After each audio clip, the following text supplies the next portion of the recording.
Mirë se vini në Koreale miq, takohemi edhe sot dhe në fakt do t'jetë takimi I fundit për ditën e sotme për këtë javë, po edhe për këtë vit. Nesër do t'kemi bashkë një tjetër moment ku do t'kemi mundësinë që të komunikojmë, po edhe të festojmë për të pritur vitin e ri. Megjithatë, në Koreale tashmë ka patur rrugtimin këtij të sezonit të parë që nga shtatori kur kemi filluar të komunikojmë me njëri tjetrin. Edhe sot në këtë misionin tonë përditshëm do kemi mundësi që ndalim në një sër temash, në fakt do të bëj një rikujtim të ngjarjeve të vitit 2025, kryesisht në ato ngjarje të cilat nuk janë gjetur autorët.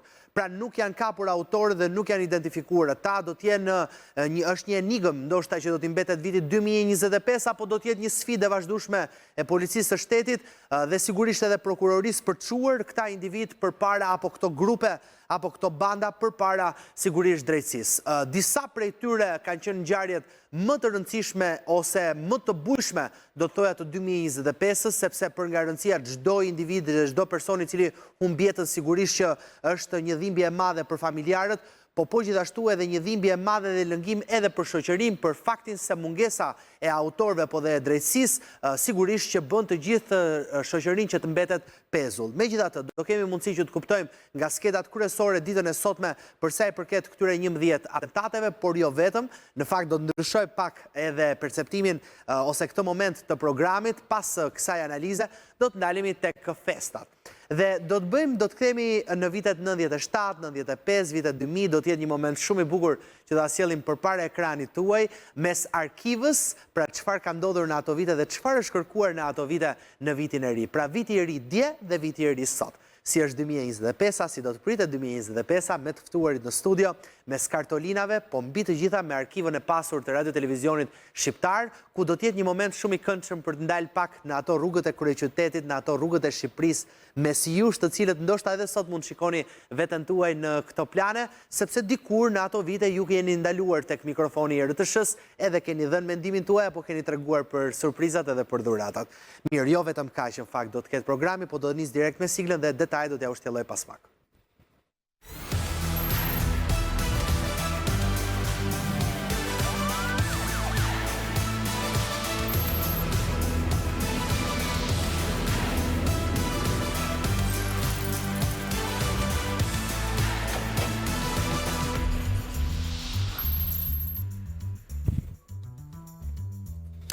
Mirë, do ta mbyll programin sot, po edhe për t'ju treftuar pak në këtë pritje të fundit të 24 orës të festës, për të shkuar në bazën tonë në NATO në Bullgari. Në fakt, në bazën e NATO-s në Bullgari do t'jetë materiali I fundit, do t'jetë, unë do thoja ndoshta një rrugtim I imi për të shkuar atje ku janë forcat tona ushtarake. Një tokë prej 30 personash, shumë të emocionuar, sepse do takonin familjarët e tyre, një surprizë që ju bën nga Ministria e Mbrojtjes, ku kërkova që të shkoja edhe të shihnin pak nga afër. Për takuar pjesën emocionuese të këtij momenti, ata do ta festojnë vitin e ri larg familjes së tyre, janë ushtar, janë shqiptar që kanë patur një mision për të nderuar kombin ton, për të qenë në krye të detyrës, për të qenë gardianët e parë të mbrojtjes, do thoja, të mbrojtjes së zjarrt, sepse nëse vjen një luftë në frontin ton lindor, është pikërisht baza në Novo Selo, ajo e cila bën pritën e parë.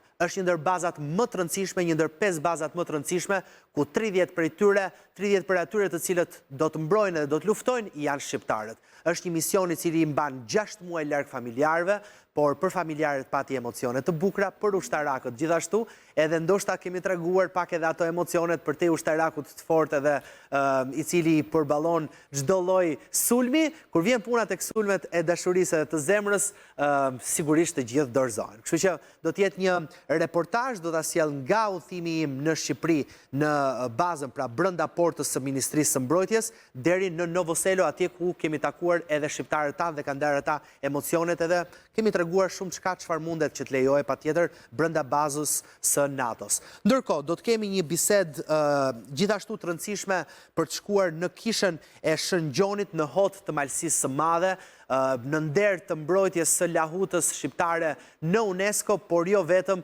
është atje ku atë Gjergjfishta shkruajti lahutën e Malësisë, një ndër, do të thoja unë, edhe mrekullit të letërsisë tona shqiptare. Por duhet themi që në këtë mbrojtje ka patur një festival shumë interesant, e cila vjen edhe në ruajtje të traditës, po edhe për ta sjellë pak për atmosferë festive, ku do të jetë Rita Shkurtaj si regjizore dhe krye e shoqatës së Xhubletës së Alpeve për të më treguar më shumë. Nga ana tjetër, Aida Mara është një oficere e policisë, është një ndër të rejat e cila i është bashkangjitur policisë për të sjellur edhe pak tek ju edhe tek ne me njëri tjetrin, patjetër frymëzim, po edhe për të më treguar sfidat e saj të përditshme, një 22 vjeçare që zgjedh që të jetë pjesë e rendit, por që nuk e ka të lehtë punën e saj, kështu që ato sfida dhe pjesën e bukur do mi tregoj vetë Aida. Nga ana tjetër, do të kemi një bisedë të gjatë me të ftuar në studio, do flasim për vitet e shkuara, por dhe vitet e sotme. Ju e dini që her pas here në kohë reale sjell çështje të rëndësishme, ngjarje të rëndësishme dje dhe sot, dhe ne do të bëjmë një paralelizim mes viteve të vështira, 97-ës, mes viteve gjithashtu tranzitore 95, po edhe viteve 2000, se si festoi viti i ri. Si ishin emocionet në rrugët e Tiranës, si ishin emocionet në rrugët e Shqipërisë, momente shumë interesante që do të vinë, ku mund të shohim dhe ne sigurisht njëri tjetrin, do kthehemi pas në kohë, po do ta diskutoj edhe me të ftuarit kartolinat si dërgoheshin, a dërgohen më sot kartolinat në 2025-ën, dhe gjithashtu edhe si po pritet viti i ri sot mes në ambientet e përgjithshme. A ka më atmosferë festive si dikur, do mbetet për të diskutuar. Por aktualiteti do të jetë i pandashëm për ta sjellë sot. Do ta diskutoj me dy miq të programit, të cilët që nga shtatori kur kanë filluar her pas here kanë qenë me mua në studio për të analizuar çështjet ligjore, po edhe çështjet kriminalistike për herë. Do të kem Softën, mirë se vjen Fatjon Softa, kënaqësi që të kam, mik gjithashtu të programit, po dhe imi, edhe Ervin Karanxhën, avokatin. Ervin, kënaqësi, mirë se vjen. Këtë datën 30, po e ndaj me njëri tjetrin. 30, në 31-shin dhe ju le me familjen, nuk ka ndryshime. Do ta nisë në fakt me skedën e parë. Kemi 11 atentate këtë vit, të cilat nuk kanë qenë atentate të bujshme, kanë qenë ngjarje të bujshme. Unë nuk do thoja vetëm atentate sepse dhe kanë rezultuar me ekzekutimin e personave, por autorët kanë mbetur enigmë. Ende sot nuk janë zbuluar, sigurisht ka pista, ka drithie, prandaj do ta diskutoj me të ftuarit.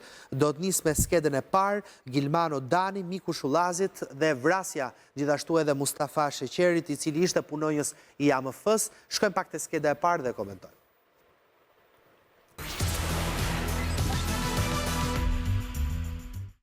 Gilmando Dani mbeti i vrarë pas ditën e 11 nëntorit në rreth-rrotullimin pranë aeroportit të Rinasit gjatë një atentati me armë zjarri. I plagosur rënd mbeti edhe Mustafa Sheqeri, por ndoroi disa ditë më pas në spital.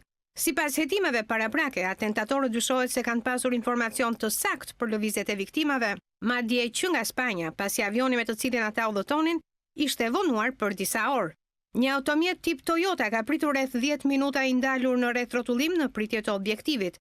Sapo mjeti ku ndodhej Dani dhe Sheqeri u shfaq në rreth-rrotullimin e Rinasit, 3 autorët qelluan me plumbat, të cilët rezultuan fatal për Danin.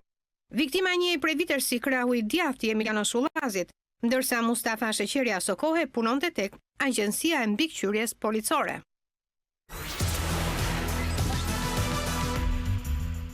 Mirë, rikthehem për ta diskutuar. Ka qenë një ngjarje e cila vëmendjen e pati shumë të madhe, po për cilat arsye, Softa? Po e nis me Softën e më pas për ta diskutuar me Ervin.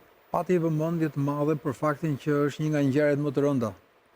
Do ta klasifikoje? Do ta klasifikoje, do të vetëm të këtij viti apo të një 5 vjeçari? Të një periudhe më të gjatë, bashkë me vrasjen e gjyqtarit, por kjo është ndryshe për një fakt që në rastin e gjyqtarit kemi përcjedimin e sistemit të sigurisë pra të kontrollit brendshëm, kurse në rastin këtu kemi të bëjmë me elemente të sigurisë kombëtare, ku është cënuar siguria kombëtare.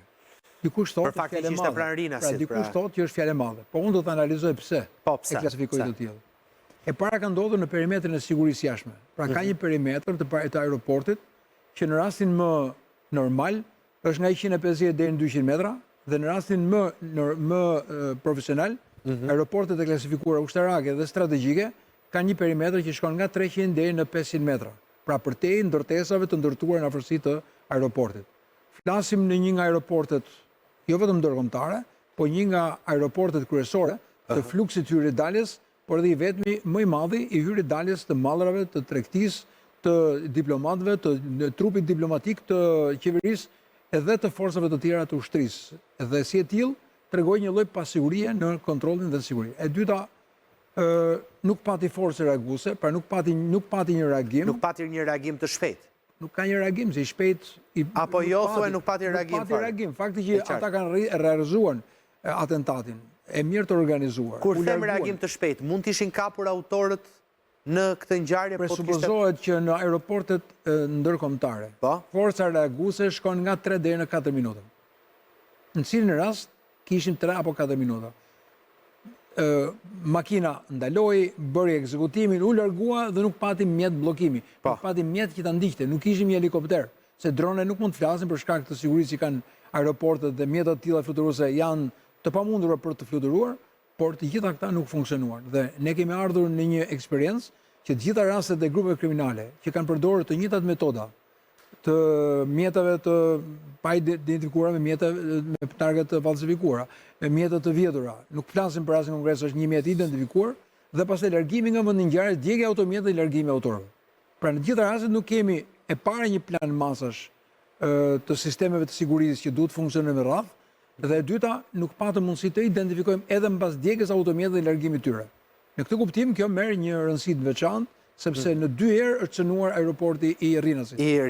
Dhe në të 2 rastet ka çeduar elementet e sigurisë. Pra në rastin e parë, nëse ndodhi u tha që do të merren masa nga ushtria, masa do të jenë të tilla etj, por fakti që ndodhi përsëri tregon edhe një herë që nuk ka element sigurie dhe kjo e bën më të vështirë. Pa çka se ky ishte jashtë ambienteve të Rinasit. Po s'ka se ishte afër. Shikoj, në çdo moment ato vërtet patën një atentat të mirë organizuar dhe kishin një objektiv të caktuar, por nëse do të kishim akte terroriste, po nëse do të kishim akte të tjera të cilët mund të cënonin linjat e sigurisë brendshme që nga perimetri jashtëm mund të qellohesh etj. Pra gjitha këto janë ato që themi elementi i sigurisë kombëtare. Ervin, si do ta klasifikoje vitin, këtë vit 2025 për sa i përket vrasjeve, ekzekutimeve dhe ngjarjeve dhe më pas një përmbledhje në lidhje me këtë? Se kemi shumë ngjarje të tjera dhe nuk dua të marr më shumë kohë. Po, duke qenë se duke referuar edhe ngjarjes fundit, kemi shumë ngjarje pa autor.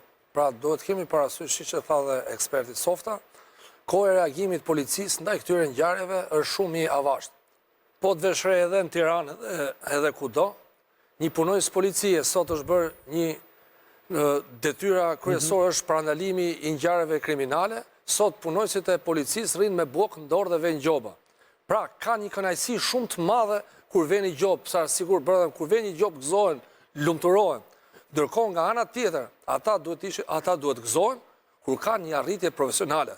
Pra duhet gëzohen kur kapin një autor të veprës penale.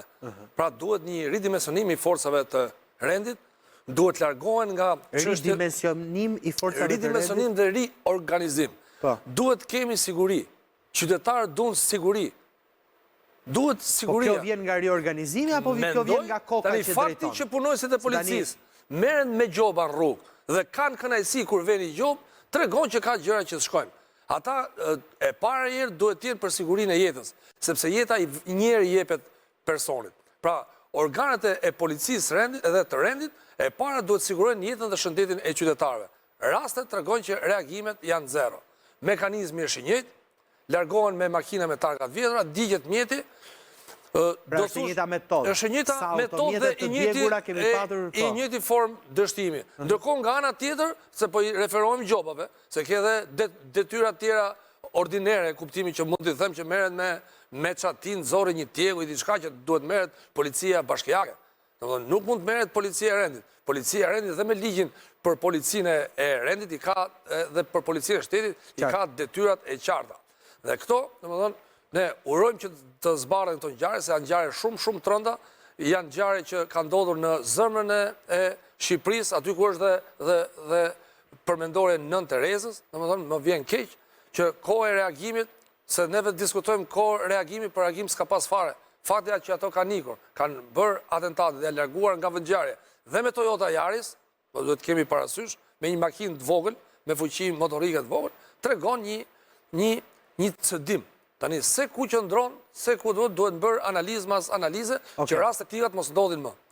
Dhe duhet djegja penale të funksionoj, që autorët e veprës penale... Kam një pyetje, mos ndoshta këto banda po këto grupe po vrasin njëra tjetrën dhe në një farë forme Do t'a pranoj edhe shteti pikërisht këtë? Do heqin qafe njëre tjetrën, po flasin gjuhën popullore, heqin qafe njëre tjetrën edhe sigurisht pastrohet bota kriminale. Tani, në bazë ligjit, në bazë të kushtetutës, të gjithë qytetarët janë barabartë para ligjit. Ne, si shtet, nuk duhet të legjitimojmë vetë gjyqësin, pra neve s'duhet themi që po vrasin dy kriminal njëri tjetrën. Detyra e një shteti ligjor është që të zbulojë autorët e veprës penale, t'i vërë para drejtësisë dhe këta të marrin dënimin që meriton. Shteti të mjetet juridike që janë është ndërshkimi autorëve duke i futur ata në burg, jo duke i nxitur me vra njëri tjetrin, sepse çfarë ndodh edhe një diçka. Jo, më shumë për të kuptuar ne se gjithë këto konflikte që po ndodhin, se duket sikur po ndodhin mes bandave. Tani, po ndodhin mes bandave, por mos harrojmë, kemi ngjarje shumë të rënda që janë vrarë edhe qytetarë që s'kan pas lidhje. Për shembull, marrim rastin e Shkodrës, marrim rastin e Don Bosës, marrim atentatin që u bë te rreth rrotullimit Tegut që në mënyrë aksidentale u plagos një djalë 17 vjeç, një viktim. Domethënë që është viktimë e veprës penale, domethënë pa lidhje. Duhet merren masa që të sigurohet jeta e qytetarëve. Sepse nuk është zgjidhje vetë gjyqësia, ose shpreha të hanë kokat me njëri tjetrin, nuk është zgjidhje. Shteti ligjor funksionon me rregulla, jo me postulate. Mirë. Shkoj atëherë tek skeda e dytë, besoj që për këtë ngjarjen e kujtuam ngjarjen e Rinasit, ndoshta s'kemi se çfarë të prekim më shumë, vetëm të shohim se cilat do të jenë reagimet. Unë dua që të ndalim pak tek vrasja e Lulzim Vishës, ka qenë ngjarja e 24 janarit në Kamëz, një postier i cili ekzekutohet me disa plumba. Shkojmë pak për të na rikujtuar ngjarjen.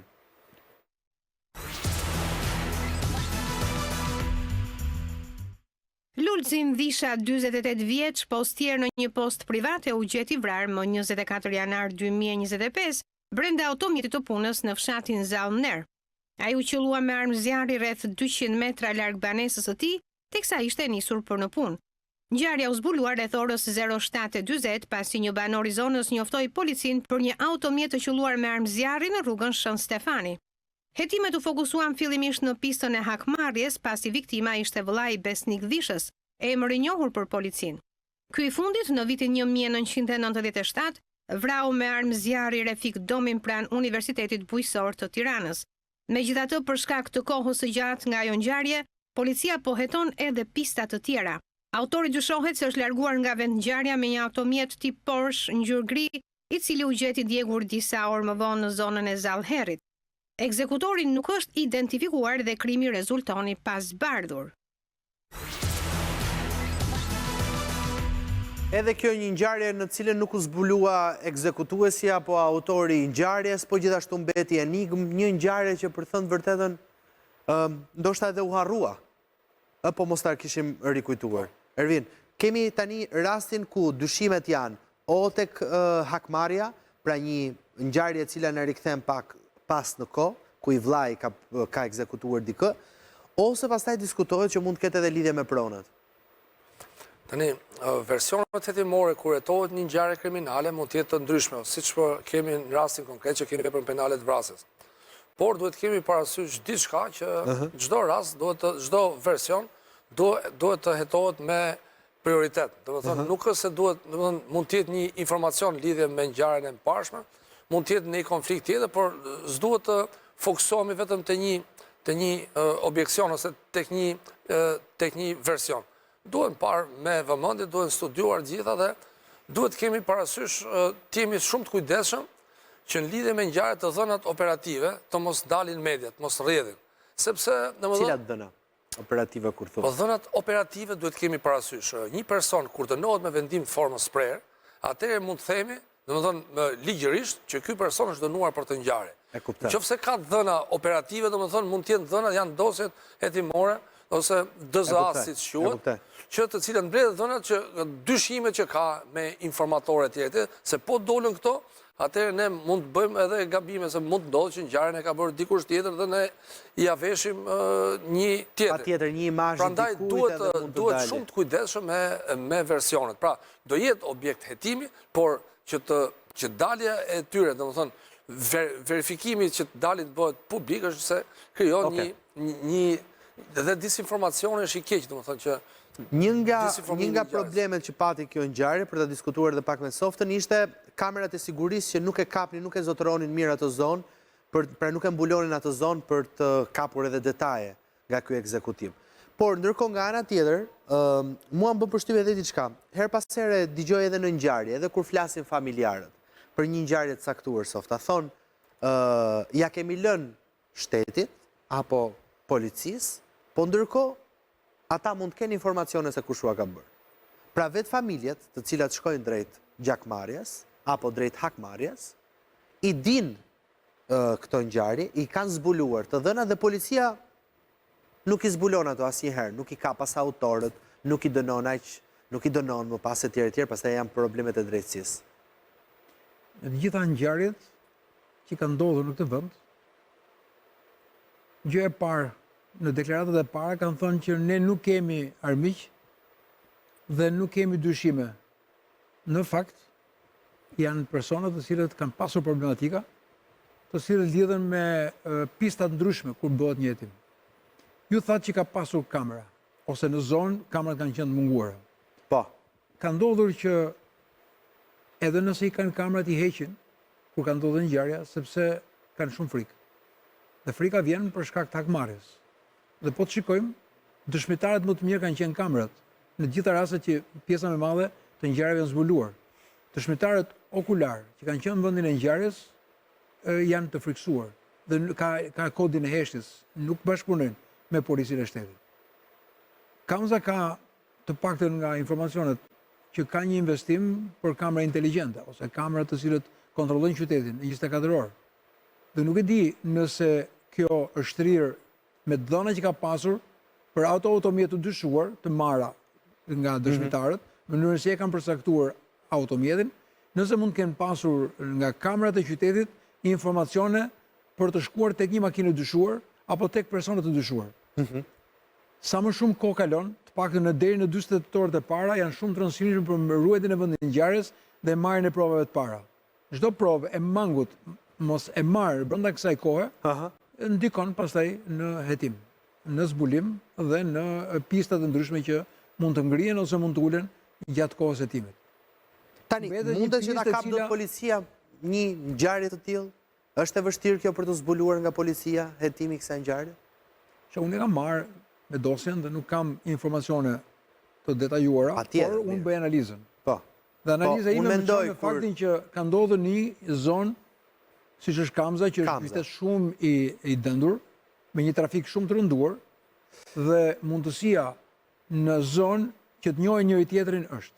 Mirë, po këtu nëse ne flisnim pak përpara me Ervinin që ka përplasje bandash dhe ekzekutojnë njëri tjetrin, këtu unë nuk e njoh fare personazhin siç nuk e njihni as ju për sa kohë. Po e marrim rastin që Lulzim Visha është thjesht një postier në Shqipëri.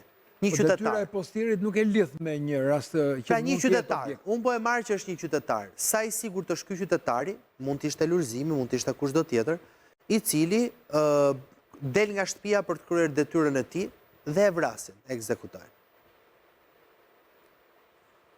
Si Lulzimi janë të gjithë ata të cilët kanë qenë në vendin e punës dhe kemi pasur vrasje kur kanë ardhur si rrethoj një objekti të caktuar. Po. Nëse ka qenë objekti, patjetër duhet lidhet jo me detyrën, por duhet lidhet me çfarë mund ta çojnë në një skuadër vrasjes për ta eliminuar. Po. Pra, është gjakmarrja apo mund të jetë prona. Se gjë tjetër nuk besoj se e lidh atë, sepse nuk ka pasur ose nuk ka qenë i skeduar, po themi që merret me lëndë narkotike ose i dyshuar për aktivitet kriminal. Po. Dhe raste të tilla shkojnë në këto dy pista. Tani u bë kohë, ju bëni mirë që në fund vitit bëjmë kronologjinë e këtyre ngjarjeve, për të tërhequr vëmendjen dhe ndaj strukturave lidhur me çfarë bëhet me këto ngjarje të pasbardhura ku familjarët presin, opinioni publik pret, të gjithë ne presim sepse çdo vonesë në ngjarje të pasbardhura inkurajon krimin. Është vërtet. Tani do të kalojmë pak tek 11 rastet të cilët ne kemi zbardhur që i kemi paraqitur në një tavolinë, në një tabel. Edhe do t'i diskutojmë këtu në këtë tryezën tonë bisedës për të ndalur që nga data 12 janar 2025, ma jepni pak tek ekrani që ta shohin edhe të ftuarit. 12 janar 2025 në Tiranë vritet me armë zjarri Bujar Nasufi. Autori i tij ende nuk është zbuluar. Në 13 janar të 2025-ës në Vlorë vritet me atentat Kristian Marku Bardhi, po gjithashtu nuk është zbuluar as ngjarjen. Nëse keni në një koment në ndonjërin prej tyre, mundet që të ndaloj. Në 24 janar të 2025-ës, pra vetëm janari ka patur 3 ngjarje.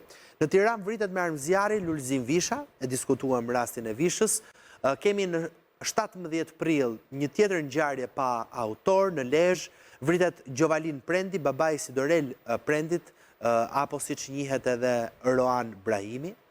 Po gjithashtu një ngjarje që nuk u zbulua, madje u lidh nëse mban mend Softa, edhe me ngjarjen që ndodhi po në rrugët e Saukut të aksidentit të vrasjes të 2 fëmijë, aksidentit të fëmijëve në makinë, nëse mban mend, që u diskutua që mund të ishte ngatruar me makinën e bashkëshortës së Roan Prendit. Më jepni edhe një herë, ju lutem, pra që ktheheshin nga festa nëse kujtoni atë ngjarje. Më jepni pak tabelën, okay. Në 20 maj të 2025-ës në Durrës vritet 25 vjeçari Ermir Dedja. Po gjithashtu një ngjarje pa autor. Në 1 qershor të 2025-ës në Lezhë vritet me armëzjarri Pjetër Kaza. Në 4 gusht, pra kemi maj, prill, maj, qershor, kemi vetëm nga një ngjarje dhe në 4 gusht kemi në Shkodër ku vritet me armëzjarri 65 vjeçari Frok Leshaj. Po gjithashtu një ngjarje pa autor. Në 4 shtator të 2025-ës në Shkodër vritet me armëzjarri Kristian Kola. Pra kemi ngjarjet e shtatorit, të cilët me thënë vërtetë nuk e pritëm që do na rikthenin me kaq shumë ngjarje kronike. Në 3 tetor kemi në Sarand ekzekutohet me tritol në makinë Isuf Jaçaj. Mund ta ndalim edhe pak këtu pas pak tek pjesa e tritolit, se kemi patur shumë ngjarje me tritol këtë vit. Rikthehet tritoli mbas ndoshta 4 viteve, që i kishim përpara 4 viteve kishim ngjarje vetëm me tritol, rikthehet përsëri përdorimi i saj dhe në 11 nëntor 2025 Tiranë vriten në një atentat mafioz Gilmando Dani dhe Mustafa Sheqeri. Tani, dua që të ndalim pak tek tritoli, që kemi patur shumë raste këtë vit, dhe tek skema e humbjes së gjurmëve, e cila është gjithmonë e njëjtë e kohëve të fundit, një automjet i cili digjet më pas. Dhe këtu më pas humbasin gjithë gjurmët. Po e nis me Softën edhe Ervin e diskutojmë bashkë. Rasti i tritolit, pra përdorimi i tritolit, kemi patur shumë ngjarje me tritol këtë vit. Tritoli ishte edhe në banesën e deputetit të opozitës, vendosur në perimetrin e murit të banesës. Ku për fat nuk vrau kënd. Për fat nuk pati. Përveç se disa dëme të lehta materiale, nuk pati dëme në apo plagosje të familjarëve apo të njerëzve përreth. Atentatet me tritol përdoren zakonisht sepse mundësia e lënës gjurmëve është më e vogël. Është e vogël. Dhe si të tilla, distanca, vetëm me momenti i vendosjes, distanca e mënyrës së ekzekutimit e bën ata që të jenë më të mundshëm për të larguar dhe për të lënë sa më pak gjurmë në vendin e ngjarjes. Dhe rastet e makinave të djegura janë të njëjtat skema që po përdorin, faktin që janë automjete të vjedhura dhe largimi i tyre me të njëjtat forma, duke djegur prap provat. Provat, gjurmët e tyre, si për armat ashtu dhe për mjetet të tjera që kanë pasur. Pra këto janë 2 nga format që atentatorët po përdorin. Dhe ajo çfarë i lidh atentatet me njëri tjetrin është që personat që përdoren atentate nuk kanë lidhje drejt për drejt me viktimën, janë persona larg konfliktit apo larg, janë persona të paguar, nuk janë drejt për drejt personat përfshirë në konflikt, që është karakteristike e këtyre atentateve, dhe fakti që ngjarjet shtrihen në kohë. Do të thotë nuk është ngjarje dhe reagimi menjëhershëm, gjë që i bën ata më pak ose më të mbrojtur në mënyrën e zbulimit. Pra nëse ka një hakmarrje që mund të lidhet me një ngjarje, flitet për një kohë të gjatë dhe nuk flitet për një ngjarje që ka pasur një konflikt dhe pikërisht hakmarrja ka ndodhur në një kohë më të afërt. Pra këto janë ato çfarë i shquan këtë ngjarje ose këto atentate të këtij viti, po edhe të viteve tjera, por kryesisht të këtij viti. Atentatin me tritol e kemi parë të përdorur në Sarand, e kemi parë të përdorur në Shkodër, e kemi parë në disa pjesë të territorit shqiptar, dhe kjo tregon edhe një herë që këta grupe sot jo vetëm thjesht janë të organizuara, por infrastruktura që ata përdorin, depot që janë shpërndarë në territor, është një pjesë e infrastrukturës që shërben grupeve kriminale. Si ka mundësi që rikthehen mbas kaq shumë kohësh Tritoli? Pra mbas 5 viteve që ne nuk dëgjuam asgjë. Nuk ka të bëjë me vitet, ka të bëjë me skemën ku gjithë secili nga atentatorët bën një skemë të caktuar. Shkon ke një skemë të caktuar. Varet nga vendi ku gjendet dot origjina? Për shembull, në rastin e Rrinasit nuk mund të përdoret eksploziv, po do të përdoresh atentati. Po. Atentatet kryesisht me eksploziv përdoren o kur vendosen në automjete, o kur vendosen nëpër banesa. Po jo në vende të hapura, siç kanë rastet pra atentatet ndryshojnë në mënyrën e ekzekutimit. Mirë, Ervin, kemi disa raste të cilat që janë pa autor në këtë ngjarje. Do doja shumë që të kisha patur ndoshta edhe një hartë për të kuptuar se ku ka ndodhur kryesisht veri, jug, Shqipëri e mesme, të gjitha këto ngjarje të pa autor. Cila ka qenë ngjarja që ndoshta ti e shes si më të letën për të zbuluar? Tashi, duhet parë nga provat, rast mas rastit, sepse mund të ndodhë që në ngjarje, për shembull, dalin dhëna, dalin provat të cilat çojnë drejt autorësisë së veprës penale, që ndoshta duket si e vështirë ose duket shumë larg. Por siç e theksuam dhe më parë, tek ngjarjet e rënda kriminale, sidomos ato të vrasjeve, momentet e para të kryes veprës penale kanë shumë rëndësi. Sidomos pamjet filmike, nga ka ardhur mjeti, nga ka shkuar, domethënë sepse për shembull një mjet që është djegur më pas duhen verifikuar dhe përcaktuar personat që kanë qenë para se ky mjet vinë në vendngjarje. Dhe ka ndodhur siç ka qenë rasti Elbasanit, që po të kemi parasysh një ngjarje e zbuluar në Elbasan, që e kemi diskutuar këtu, studiotuar një punë shumë të mirë policisë dhe prokurisë së Elbasanit, që mjeti Audi i cili u gjeti i djegur doli fare qartë se nga kishte dalë nga garazhet. Prandaj duhet shumë punë dhe po u gjet direkt në fakt se nga kishte dalë. Sepse u lidh me vendin e ngjarjet, ai u gjeti i djegur më pas, por para doli se nga kishte dalë. Domethënë nuk mund të përcaktojmë se kush është më afër zbulimit. Por duhet parë, këto janë ngjarje të vështira për të zbuluar, sidomos me kalimin, sa më shumë që kalon koha, aq më shumë vjen dhe me vështirësi. Sepse është edhe diçka edhe dëshmitarët, do të thonë hecën ngjarja, harrojnë, nuk e mbajnë mend. Ndërkohë është ajo tjetra që nuk duan edhe belat, do të vënë gishtin kujt e bëri, ky e bëri. Dhe kryesisht dëshmojnë shqiptarët për ngjarje të rënda. Nuk dëshmojnë. Mendoj që jo, domethënë nuk refuzojnë të pse? Nuk është problemi i refuzimit, domethënë po nuk duan të ngatrohen. S'duan më ngatrohen me atë punë, ç'm duhet më kjo. Është një vend i vogël dhe njihen gjithë. Në ndryshim nga vendet perëndimore se vendet e zhvilluara, të cilët duhet të jenë në bashkëpunuese me organet e rendit, për me zbuluar autorin e veprës penale. Se në thelb i bën një shërbim vendit, sepse ai që ka vrarë një person mund të vrasë një tjetër nesër. Pra, teorikisht i bi që gjithë këto vrasje pa autor, vrasit janë lirë në shoqërinë tonë dhe mund të rrezikojnë jetën e qytetarëve të tjerë.